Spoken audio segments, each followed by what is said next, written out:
This is the second lecture of neonatal jaundice, and in this lecture we talk about hemolytic disease of a newborn. In this lecture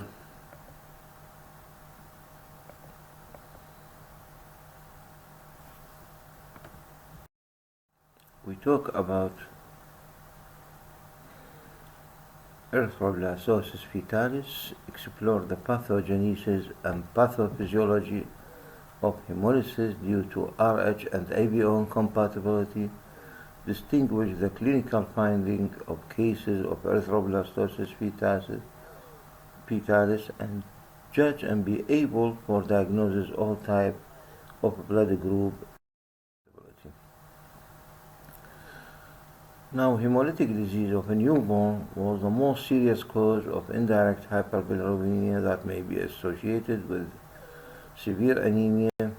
It was because of a blood group incompatibility between mother and infant, which may be due to passage of maternal antibody against fetal RBC leading to hemolysis. It is either Rh incompatibility, which is the most serious, and ABO incompatibility, which is the most common, and subgroup incompatibility.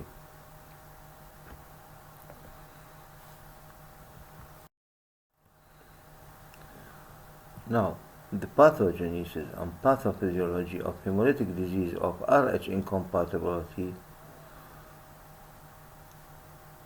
Each human being regarded his blood group as positive or negative. We mean by positive when we say it A positive or O positive. By positive, we mean there is an antigen that is present in the RBC. This antigen, either it is C, D, E, C small, C, E small. The most common antigen is D antigen, while a human being that does not have this antigen called Rh negative. So when any Rh negative person exposed to Rh positive blood, it will start to develop antibody, which is called anti-D. Now here, regarding Rh negative mother, when she is getting pregnant with Rh positive baby, this is an Rh negative mother. She does not have any antigen, and the baby have an antigen because it is positive.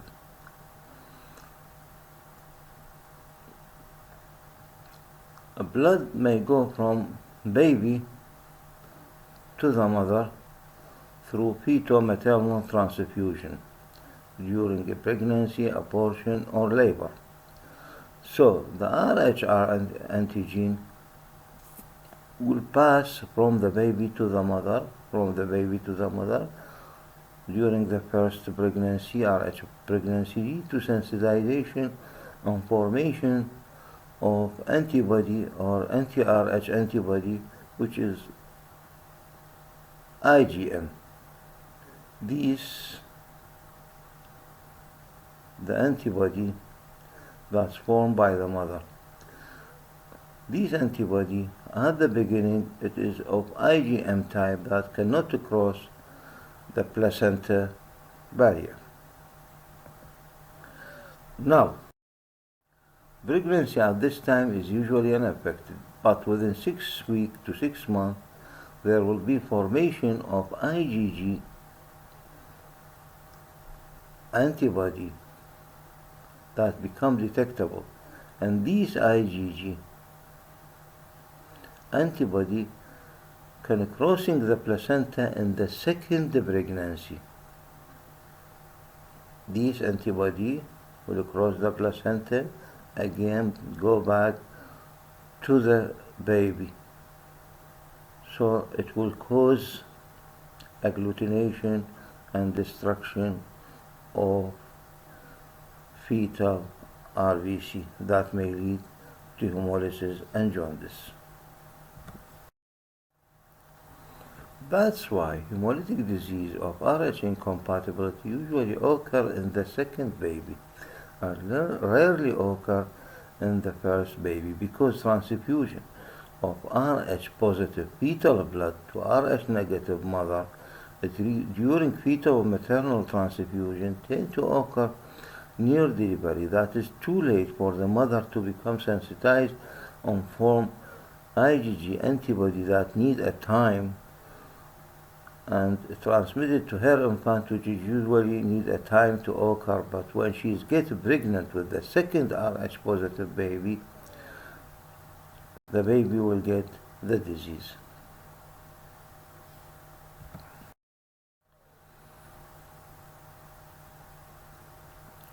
Now, it will occur in the first baby rarely when the mother previously sensitized by receiving Rh positive blood by transfusion for some reason or another, or when she previously has abortion of Rh positive baby with no treatment by NTD.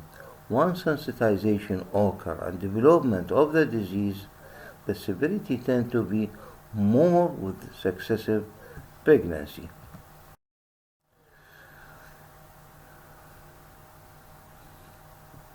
When IgG antibody cross the placenta to fetal blood, causing agglutination and destruction of fetal RBC, causing hemolysis, anemia, which can lead to compensatory hyperplasia of erythropoietic tissue, leading to massive enlargement of the liver and spleen. Also, profound anemia results in pallor, sign of cardiac decompensation, cardiomegaly, and respiratory distress in addition to circulatory collapse. Also, it may be associated with edema, ascites, and massive anasarca develop in severe cases that is due to anemia, reduction in the albumin, which is partly the result of hepatic congestion and hepatic dysfunction and heart failure. This clinical picture of excessive abnormal fluid in two or more fetal compartments like skin, pleura, pleural fusion, pericardial fusion, placenta, peritoneum, amniotic fluid, term hydrops fetalis.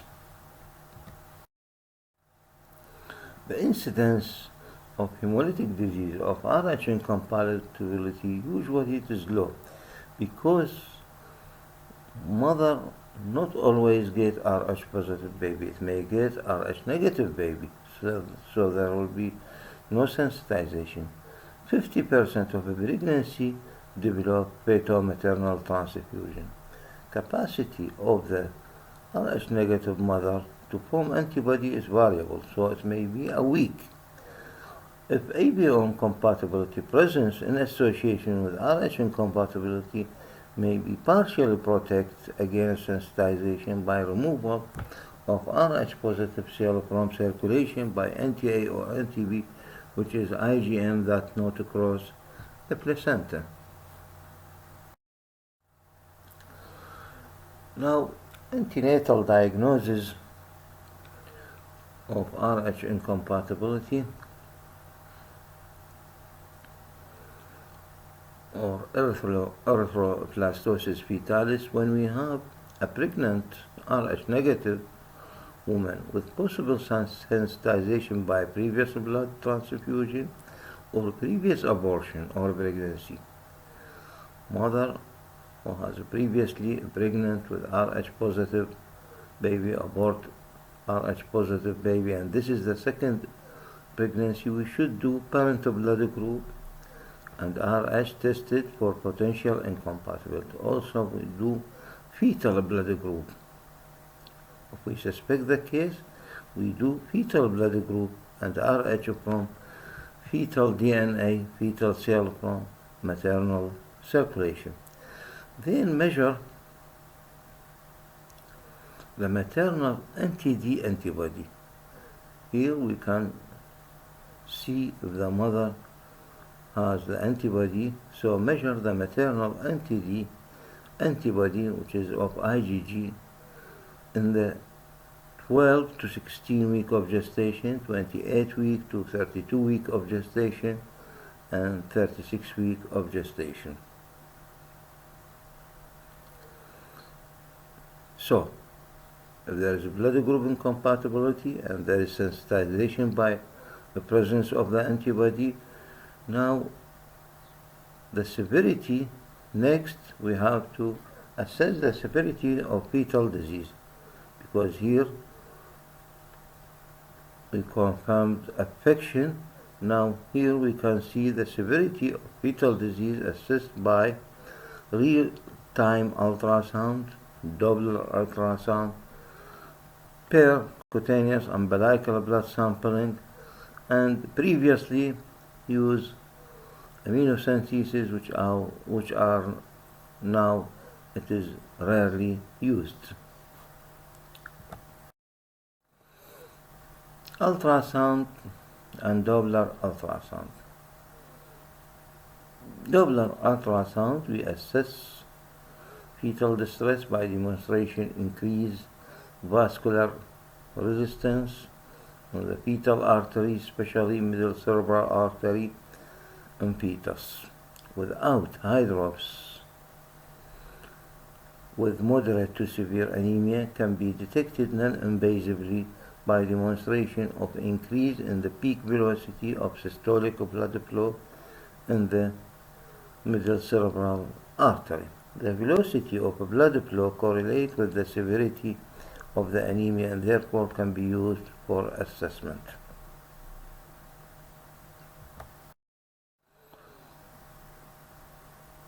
Also, ultrasound for diagnosis of intrauterine hydrops. Early findings are organomegaly, liver, spleen, heart, and double bowel sign, bowel edema, placental thickening, polyhydramnios, ascites, pleural, pericardial effusion, and then skin and scalp edema.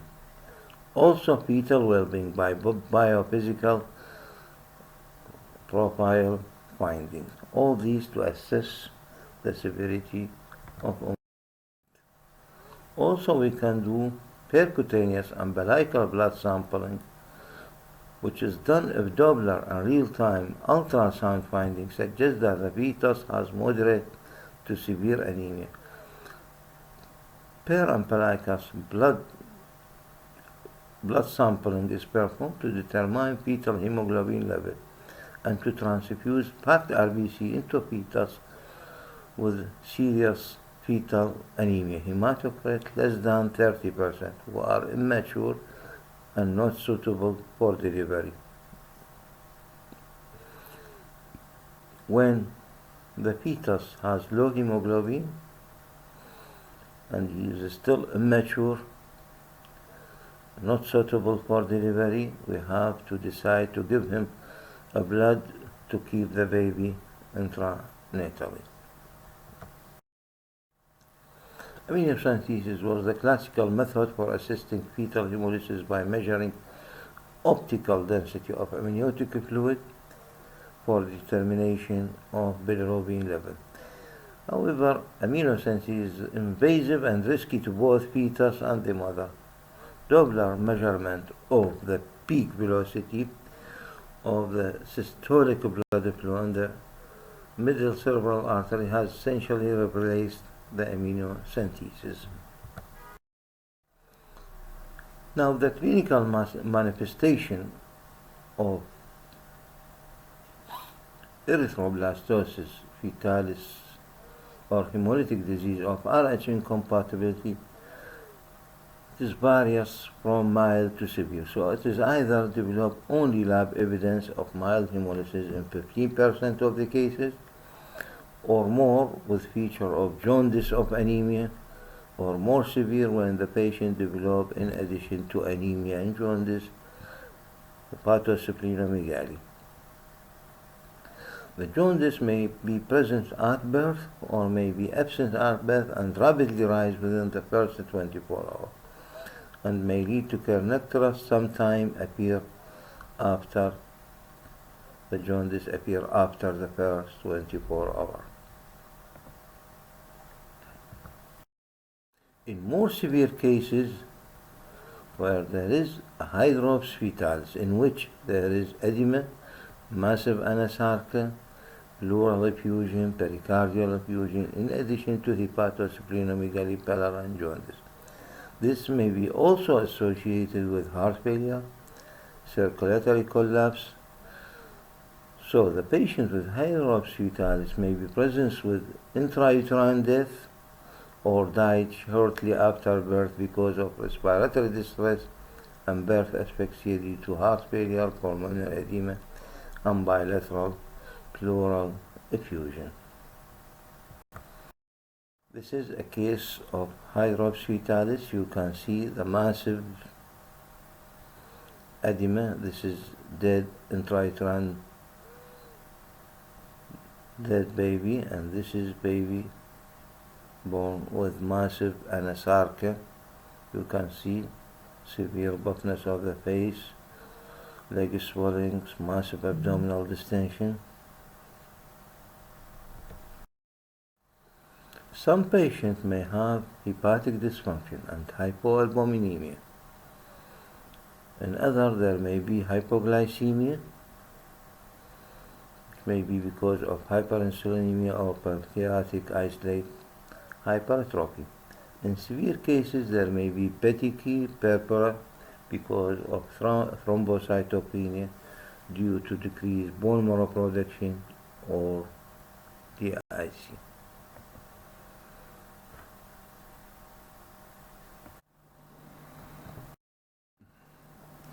Now, for the postnatal diagnosis, an Rh-negative pregnant woman with history of sensitization by abortion, pregnancy, previous blood transfusion, we should suspect the case and should aspirate cord blood at delivery room or blood from infant present to you later and send for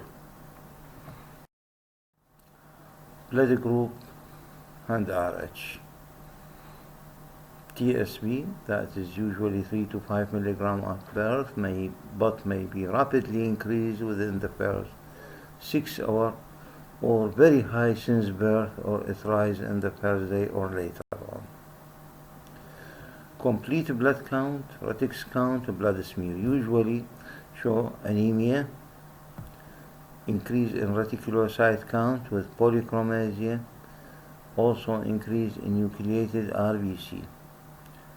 This is a feature of hemolysis.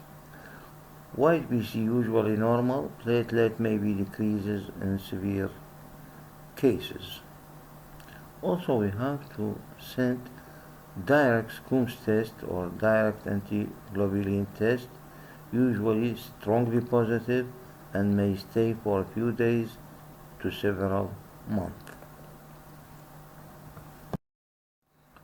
When there is a sign of hemolysis, low hemoglobin and high reticulocyte count with other feature of hemolysis, with negative direct Coombs test, we should think of avian compatibility that may be either negative or weak to moderate positive, the Coombs test in avian compatibility, or non-immune causes of hemolytic disease as G6PD, pyruvate kinase deficiency, spherocytosis, and so on. Now, treatment of unborn infant intranatally if the fetus with hydrops or fetal anemia and hematocrit of less than 30% with pulmonary immaturity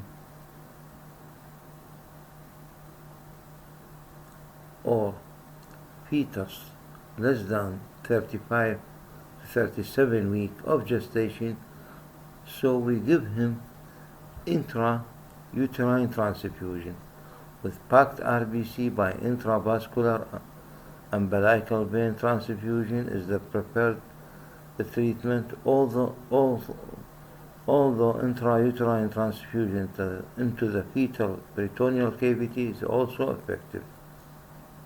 So, when there is severe anemia, hematocrit less than 30% with pulmonary immaturity, and gestation less than 35 to 37 weeks of gestation, so we have to preserve the baby by giving him intrauterine transfusion. While when the baby was more than 35 to 37 weeks of gestation with pulmonary maturity and severely affected, we have to induce delivery as the preferred method of management.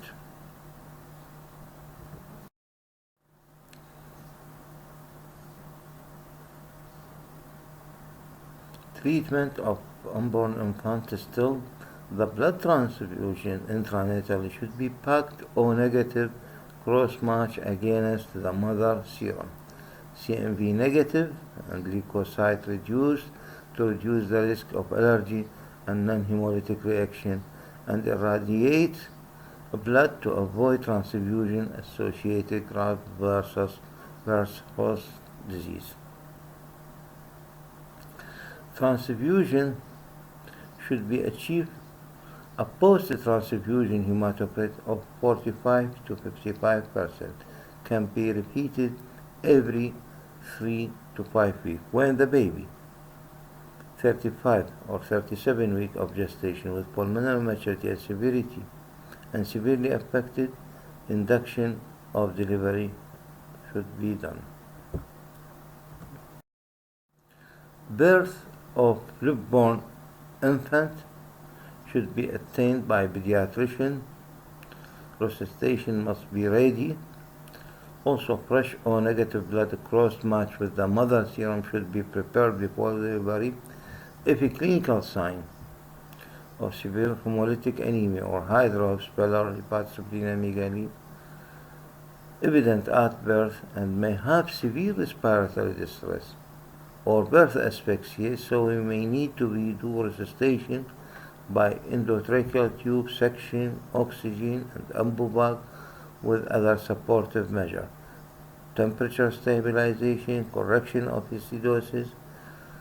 At this time also may need exchange transfusion or blood transfusion, small shoot of packed RBC according to state of the infant. Also, patient may sometime need volume expander during resuscitation.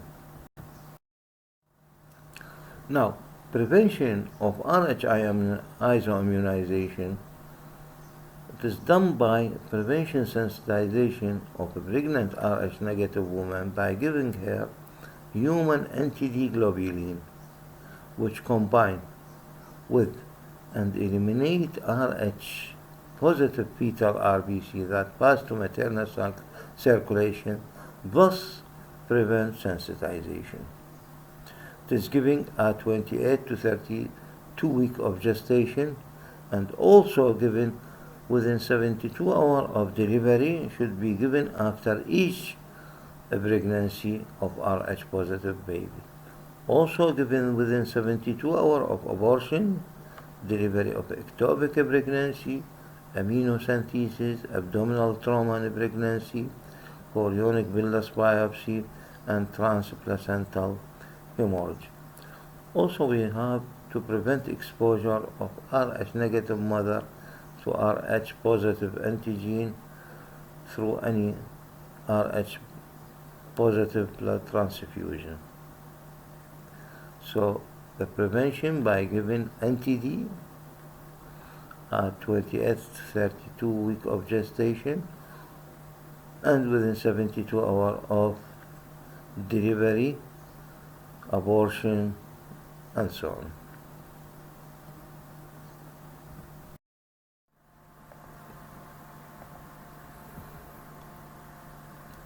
Regarding ABO incompatibility, it is more common and usually results in milder disease or milder hemolytic anemia than Rh incompatibility. The cause is reaction of maternal anti-A or anti-B antibody to A or B antigen in the fetal RBC or newborn. Usually seen in infant type A or B blood group born to mother type O blood group. Less often, the mother will be group A and the infant group B or vice versa. Although anti-A and anti-B are naturally present without a previous sensitization that is usually in form of IgM that cannot cross the placenta, but when the mother exposed to A or B antigen during the first ABO incompatibility pregnancy or abortion, leading to maternal sensitization and formation of IgM, then IgG, which cross the placenta and leading fetal hemolysis during second or next ABO incompatibility. However, some mother, usually type O blood group, has already and naturally producing anti-A or anti-B antibody of IgG type, which cross the placenta easily. That's why ABO incompatibility can occur in the first pregnancy. Although ABO incompatibility occurs in 20 to 25 of pregnancy, hemolytic disease develops in only 10% of such offspring. Clinical manifestation. Infant generally not affected at birth. Most cases are mild with jaundice as the only manifestation. Jaundice may appear in the first 24 hours or later in second, third day, or rarely develop severe jaundice. Anemia and pallor usually not present, rarely may occur in severe cases. Hepatosplenomegaly are not present or rarely mild enlargement in severe hemolysis. Hydrops foetus and Carnecterus is extremely rare.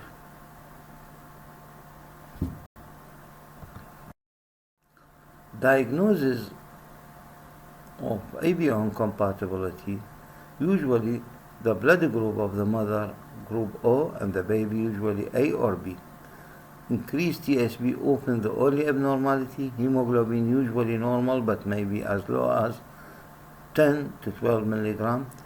Coombs test or direct antiglobulin test, either weak to moderate positive or negative, with increased reticulocyte count, polychromasia, nucleated RBC, and the blood film may see microspherocyte. However, persistence of hemolytic anemia or spherocyte beyond 2 weeks should suggest alternative diagnosis such as hereditary spherocytosis.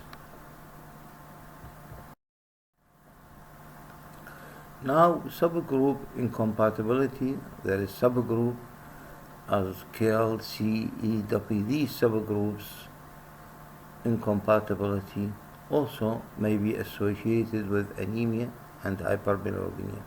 Sometimes hepatosplenomegaly, Coombs test is invariably positive. Also, sometimes may present with hydrops foetus. Exchange transfusion also may be needed sometime.